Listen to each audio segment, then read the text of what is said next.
நம்ம இந்த பல்லாவரம் பகுதியில் மலைமேடுன்னு ஒரு பகுதி இருக்கு.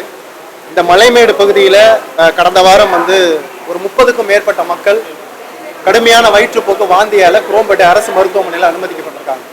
அனுமதிக்கப்பட்டதில் ஒரு சிலரை வந்து என்ன பண்ணியிருக்காங்க, வெறும் ட்ரிப்ஸை மட்டும் போட்டுட்டு சரியாயிடுச்சு உங்களுக்கு அப்படின்னு ஒரு ஒரு அலட்சிய போக்கூட ஒரு மெத்தனை போக்கூட அந்த மருத்துவர்கள் அரசு மருத்துவர்கள் வீட்டுக்கு அனுப்பி வச்சுட்டாங்க. வந்ததில் ஒரு 3 பேர் வந்து இறந்துட்டாங்க. என்ன அப்படின்றத பார்க்கும்போது அவங்க குடித்த தண்ணி வந்து ரொம்ப ஒரு கலங்களாகவும் ஒரு நாத்தம் அடித்த தண்ணியாகவும் இருக்குது. அப்போ தான் தெரியுது இது வந்து கழிவுநீர் கலந்து இந்த மழை பெய்யறனால கழிவுநீர் கலந்து அந்த தண்ணியை குடிச்சிருக்காங்க அப்படின்ற தகவல் வருது. இப்படி தகவல் வந்த உடனே மீதி இருக்கக்கூடிய ஒரு மக்கள், பாதிக்கப்பட்ட மக்கள் எல்லாருமே அரசு மருத்துவமனையில் தான் வந்து சிகிச்சை பெற்றுட்டு இருக்காங்க. இது ஒரு 3 பேர் இறந்திருக்காங்க. இதை குறித்து ஆராய்ச்சி பண்ண வந்த இங்கே இருக்கக்கூடிய சட்டமன்ற உறுப்பினரும் கருணாநிதி அவர்களும் இந்த மாவட்டத்துக்கு உட்பட்ட அமைச்சர் தாமு அன்பரசு அவர்களும் வந்து இந்த மக்களை பார்வையிடுறாங்க. பார்வையிட்டு என்ன சொல்கிறாங்கன்னா, இது வந்து இவங்க குடித்த தண்ணியிலேருந்து வரல, இதை குடித்த தண்ணியால் இது வரல, இவங்க ஏதோ உணவுப் பொருள் ஏதோ சாப்பிட்ட உணவில் ஏதோ கலப்படம் இருக்குது, அந்த கலப்படம் தான் இது இந்த பிரச்சனைக்கான காரணன்றார். அதுக்கடுத்து அதுலேருந்து ஒரு அரை மணி நேரத்தில் வந்த சுகாதாரத்துறை அமைச்சர் மா சுப்பிரமணியன் அவர்கள் வந்து என்ன பேசுகிறாருன்னா, ஒருவேளை இந்த குடித்த தண்ணியிலேருந்து வந்திருக்கலாம், அந்த தண்ணியால் இந்த மக்கள் பாதிக்கப்பட்டிருக்கலாம், அந்த தண்ணியை பரிசோதனைக்காக நான் அனுப்பிச்சிருக்கோம், அந்த ரிப்போர்ட் வர்றதுக்கு ஒரு 3 நாள் ஆகுன்றார். மா சுப்பிரமணியன் ரிப்போர்ட் வர்றதுக்கு 3 நாள் ஆகும்னு சொல்கிறாரு. ஆனால் இங்கே இருக்கக்கூடிய தாமு அன்பர்ஸ் என்ன சொல்கிறாருன்னா, இந்த தண்ணியிலலாம் பிரச்சனை இல்லை அப்படின்றார். அப்போ நம்ம என்ன கேட்குறோம்னா, இந்த தண்ணியில் பிரச்சனை இல்லைன்னா அங்கே வந்திருக்கக்கூடிய அமைச்சர்கள், இந்த திமுகவினுடைய மேயர், துணை மேயர், அங்கே இருக்கக்கூடிய அந்த மண்டல குழு தலைவர், கவுன்சிலர், இவங்கெல்லாம் ஆளுக்கு ஒரு டம்ளர் இந்த தண்ணியை குடிச்சு காமிச்சிட்டு போயிருக்கலாமே. குடிச்சிருந்தாங்கன்னா நம்ம நம்பியிருக்க போகிறோம், ஆமாம் தண்ணியில் பிரச்சனை இல்லைன்னு. நானே கேட்குறேன், இந்த மக்களுக்கு குடிக்கிறதுக்கு இவங்க கொடுக்குற தண்ணியை இவங்க தன்னோட கை காலை சுத்தம் செய்கிறதுக்கு பயன்படுத்துவாங்களா? இந்த ஆட்சியாளர்கள் இவங்க வந்து இந்த தண்ணியை அவங்க கைகளை சுத்தம் செய்கிறதுக்கோ கால்களை கழுவுறதுக்கோ பயன்படுத்துவாங்கன்னு கேட்டால் சத்தியமே கிடையாது. அவங்க இருக்கிறதுல விலை உயர்ந்த தண்ணி பாட்டில் எந்த பாட்டில் வேணுமோ, எந்த கம்பெனி முட்டை கம்பெனியே வாங்குவாங்க. நம்ம முதலமைச்சருடைய மனைவி ஒரு கம்பெனி வச்சிருக்காங்களே, அந்த கம்பெனியே வாங்கி கூட இவங்கெல்லாம் வந்து நடத்துவாங்க. இப்படி பாதிக்கப்பட்ட மக்களுக்கு இது வரைக்கும் எந்த ஒரு இழப்பீடு எதுவுமே கொடுக்கல இந்த அரசாங்கம். இதே கள்ளக்குறிச்சியில் கள்ளச்சாராயம் குடிச்சிட்டு செத்து போன மக்களை உடனடியாக என்னமோ தியாகிகளை போட்டுற மாதிரி இங்கே இருக்கக்கூடிய அமைச்சர்லேருந்து துணை முதல்வர்லேருந்து எல்லாரும் போய் பார்க்குறாங்க. போயிட்டு அவங்களுக்கு 10 லட்சம் நிவாரணம் விளாங்க. நினைக்கிறேன், கள்ளச்சாராயம் குடிச்சிட்டு சாவரனுக்கு எதுக்கு நிவாரணம்? நீ மக்கள் மனத்துலேருந்து எதுக்கு கொடுக்குறேன்? நீ உன் பணத்துலேருந்து நீ எவ்வளோ வேணா கொடுனாங்க கேட்கல. நீ மக்களுடைய பணத்துலேருந்து சாராயம் குடிச்சு செத்தவனுக்கு எதுக்கு பணம் கொடுக்குறேன்? ஆனால் இங்கே நீ கொடுக்குற தண்ணி, இந்த அரசாங்கம் வழங்கக்கூடிய தண்ணியை குடிக்கிறவனுக்கு நீ வந்து ஒரு எட்டு பார்க்கல, அவங்களுக்கு ஒரு ஆறுதல் சொல்லலை, இவங்க கவனத்துக்கு கொண்டு போனாங்கன்னு கூட தெரியல. இவங்க வந்து இது வரைக்கும் அவங்களை அந்த குடும்பத்துக்கு எந்த ஒரு இழப்பீடும் வழங்கலை. அப்படியே பூசி மொழிகிற மாதிரி மொழி விட்டுட்டு போயிட்டாங்க. அதை கண்டித்து தான் நாம் தமிழர் கட்சியில் இந்த ஆர்ப்பாட்டம் நடத்துகிறோம். இதுக்காக நாங்கள் அனுமதி கேட்டு மேடை போட்டு நடத்துறது தான் திட்டமிட்டிருந்தோம். ஆனால் அனுமதி வந்து தற்சமயம் ஆர்ப்பாட்டத்துக்கு வழங்குறது இல்லைன்ற காவல்துறையில் சொன்னனால தடையை மீறி இந்த ஆர்ப்பாட்டம் இங்கே நடக்குது. மழை வந்து நாம் தமிழர் கட்சிக்கு மழையெல்லாம் ஒரு பொருட்டு இல்லை. இன்னும் கொட்டும் மழையிலையும் அண்ணன் உட்பட எல்லாருமே நின்று பேச முடியாதா? ஆனால் இந்த மழை எங்களுக்கு ஒரு பெரிய விடயம் இல்லை. ஆமாம், அனுமதி தரலை, எங்களுக்கு அனுமதி கிடைக்கல. நாங்கள் முறையாக அணுகணும், காவல்துறை முறையாக அணுகணும். அணுகும்போது அவங்க வந்து தாம்பரம் கார்பரேஷன் லிமிட்டில் எங்கேயுமே நாங்கள் அனுமதி கொடுக்கல அப்படின்றது காவல்துறையில் சொல்லப்பட்டுச்சு. அப்போ நாங்கள் வந்து தடையை மீறி நீங்கள் அனுமதி கொடுக்கலனாலும் நாங்கள் வந்து இந்த ஆர்ப்பாட்டத்தை முன்னெடுப்போம்னு சொல்லி நீங்கள் முன்னெடுப்போம். இல்லை, அழுத்தம் இருக்கும் பட்சத்தில் என்ன இங்கே இருக்கக்கூடிய மாவட்ட அமைச்சர் கொடுத்துருக்கலாம், இல்லை இங்கே இருக்கக்கூடிய சட்டமன்ற உறுப்பினர் கொடுத்துருக்கலாம். இதுதான் நடந்திருக்கணும். இல்லை சுகாதாரத்துறை அமைச்சர் கூட சொல்லியிருக்கலாம், இந்த விஷயம் பெரிய அளவில் போகக்கூடாது, நீங்கள் அனுமதி கொடுத்தீங்கன்னா இவங்க வந்து இதெல்லாம் வந்து பெருசுப்படுத்துவாங்க, பெரிய அளவில் ஒரு கூட்டத்தை காட்டுவாங்க, எல்லா பக்கமும் போராட ஆரம்பிச்சிருவாங்க, தடுத்திருக்கலாம். இதுதான்.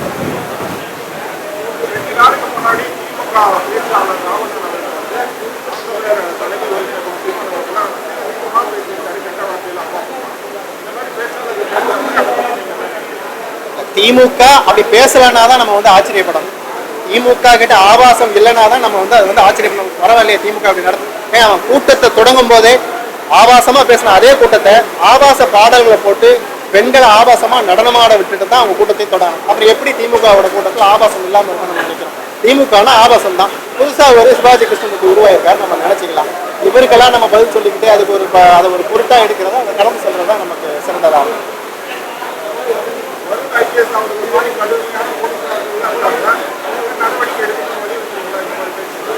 அதுக்காக வழக்கு நாம் தமிழர் கட்சியிலேருந்து அவர் வருண்குமார் மேலே வந்து வழக்கு தொடரப்பட்டிருக்கு. என்ன கேட்குறேன்னா, இதே திருச்சி லால்குடியில் வருண்குமார் அவர்கள் தலைமையில் ஒரு என்கவுண்டர் நடந்துச்சு. ஒரு ரவுடின்னு ஒருத்தரை வந்து என்கவுண்டர் பண்ணாங்க. அது சரியா தவறானது நம்ம பேச வரல. அந்த என்கவுண்டர் நடந்த சில மாதத்துல, அந்த அவரை போட்டு என்கவுண்டர் நடந்த சில மாதத்துல யாரை கொண்டாங்களோ அவருடைய பெயர்ல இன்ஸ்டாகிராம்ல நிறைய ரீல்ஸ் வருது. தலைகள் சிதறும் சம்பவம் தொடரும் அப்படின்னு வந்து ஒரு ரீல்ஸ் வருது. அப்போ இதே எஸ்பி வருண்குமார் அவரை கூப்பிட்டு ஒரு கான்ஃபரன்ஸ் ஹாலில் அவருடைய பெற்றோரையும் கூப்பிட்டு உட்கார வச்சு அறிவுரை கூறி அனுப்புறாரு.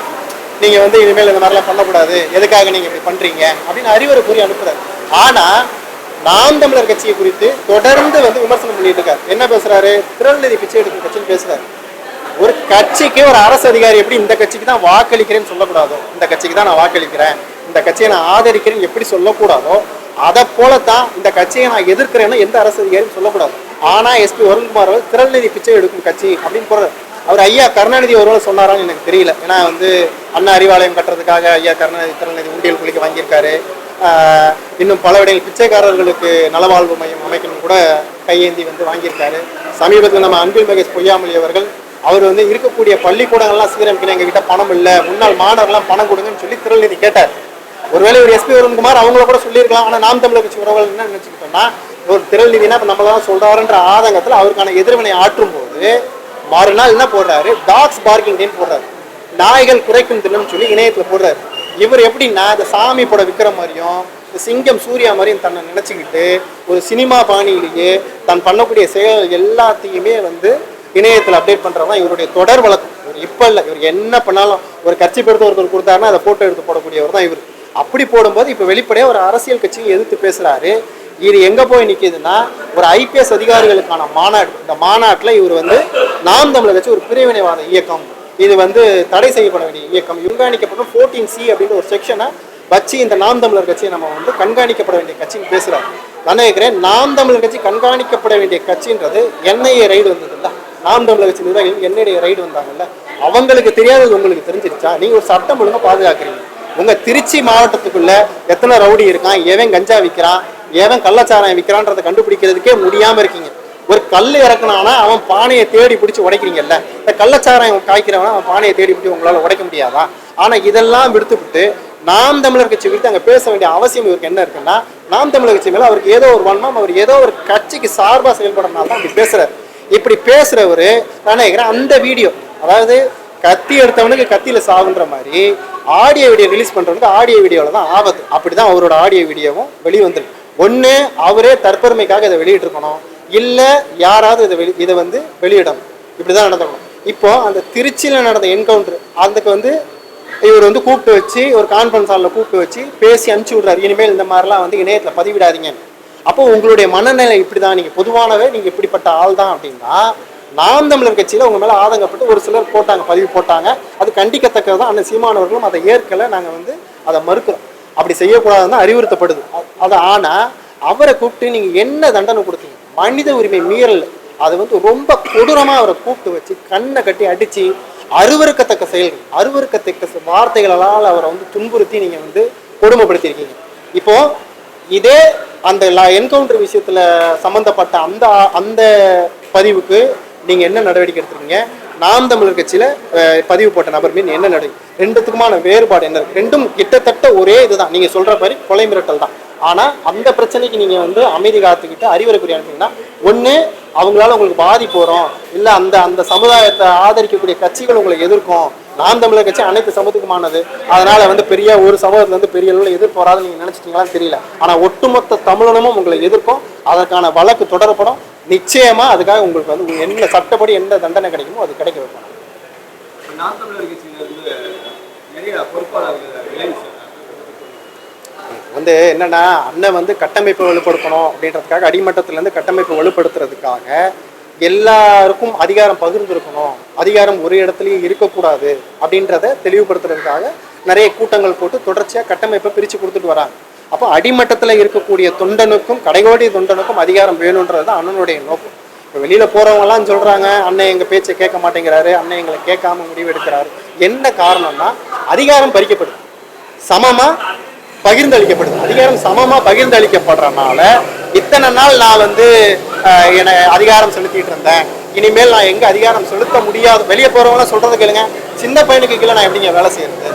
திமுகவுக்கு போங்க, உதயநிதி கீழே தான் நீங்கள் வேலை செய்யணும். இப்போ விஜய் கட்சி திறந்திருக்காரு, 60 வயசு ஆள் இப்போ இங்கேருந்து போய் சேர்றவரெல்லாம் விஜய் கூட போய் சேர்ந்தாருன்னா 50 வயசுல தான் போய் நீங்க வேலை செய்யணும். அப்ப நீங்க எதை அடிப்படையில நீங்க வந்து அண்ணன் வந்து எங்க பேச்சை கேட்கறது இல்லை? எந்த கட்சியின் தலைவர் இருக்கக்கூடிய ஒவ்வொரு தொகுதி செயலாளரையும் ஒவ்வொரு மாவட்ட செயலாளரையும் இதை செய்யலாமா, இதை செய்யலாமா, இதை செய்யலாமா யார் கேட்டு பண்ணுவாங்க? யாரும் பண்றது இல்லை. எல்லா கட்சிகளுமே சர்வாதிகாரம் இருக்கு. அண்ணன் அதை தன்னுடைய தம்பிகளோட உரிமையில வெளிப்படையா பேசுறாரு. இந்த பேசுறதை எடுத்துக்கிட்டு நாங்க வந்து வெளியில போறோம், கட்சி வந்து இங்க வந்து நாங்க தான் உழைச்சிருக்கோம். எல்லாருமே உழைச்சிருக்கோங்க, கட்சிக்கு எல்லாருமே உழைக்கிறோம். எல்லாருடைய உழைப்புமே போற்றுறதுக்கதான், நான் இல்லைன்னு சொல்லல. நான் என்ன கேட்கிறேன்னா, சட்டமன்ற தேர்தலில் 8.8, இப்போ நாடாளுமன்ற தேர்தலில் 8.2% வாக்கு வாங்கியிருக்கோம். சட்டமன்ற தேர்தலில் 6.7% நெருக்கி வாக்கு வாங்கியிருக்கோம். ஆனால் உள்ளாட்சி தேர்தல் நம்மளுடைய வாக்கு என்ன? இப்போ நீங்கள் சொல்றீங்களா நாங்க தான் இங்கே உழைச்சிருக்கோம், இந்த 8% வாக்குக்கு நாங்க தான் எங்களால தான் விழுந்துச்சுருந்தீங்கல்ல உள்ளாட்சி தேர்தலில். அப்போ இந்த 8% வாக்கு ஏன் ஒவ்வொரு தொகுதியிலும் இல்லை, ஒவ்வொரு பகுதியிலும் இல்லை? நான் எடுத்து சொல்ல முடியும். ஒவ்வொரு பாகத்திலையும் சட்டமன்ற தேர்தலில் என்ன வாக்கு விழுந்தது, இந்த உள்ளாட்சி தேர்தலில் என்ன வாக்கு விழுது. சட்டமன்ற தேர்தலில் 100 வாக்கு விழக்கூடிய பகுதியில் உள்ளாட்சி தேர்தலில் 10 வாக்கு தான் விழுது, 15 வாக்கு தான் விழுது. அப்போ உங்களுக்கு தான் வாக்குன்னா உள்ளாட்சி தேர்தலில் நீங்க நிற்கும் போது அந்த 100 வாக்கு விழலை. இப்போ நீங்க சொல்ற மாதிரி சட்டமன்ற தேர்தலில் 10 வாக்கு விழுந்துச்சு, உள்ளாட்சி தேர்தலில் எனக்கு 100 வாக்கு விழுந்துச்சு, நீங்க ஏதாவது ஒரு பகுதி எடுத்து காட்டுங்க. அப்போ உங்களுக்கான வாக்கு எல்லாருக்குமான வாக்கு தான். இது விழக்கூடியது எல்லாருக்குமான வாக்கு. அதுல முதன்மை பங்கு அண்ணனுக்கு தான். அண்ணனால தான் அந்த வாக்குகள் விழுந்துகிட்டு இருக்கு. அதுல எந்த மாற்று கருத்தும் கிடையாது. இதை ஏற்க முடியாம அதிகாரம் பறிக்கப்படுவோ, நமக்கு மதிப்பு இருக்காதுன்னு தான் எல்லாருமே வெளியில போறாங்க. போகக்கூடிய எல்லாருமே பாருங்க, மாவட்ட செயலாளர், மண்டல செயலாளர், இது போல இருக்கக்கூடியவங்க தான். எல்லாம் வேலை ஏவியே பழகிட்டாங்க. இனி அதிகாரம் பிரிச்சு கொடுக்கப்பட்டுட்டா வேலை செய்யணும். ஒருவேளை அதுக்கு அச்சப்பட்டு அவங்க போறாங்களோ என்னமோ.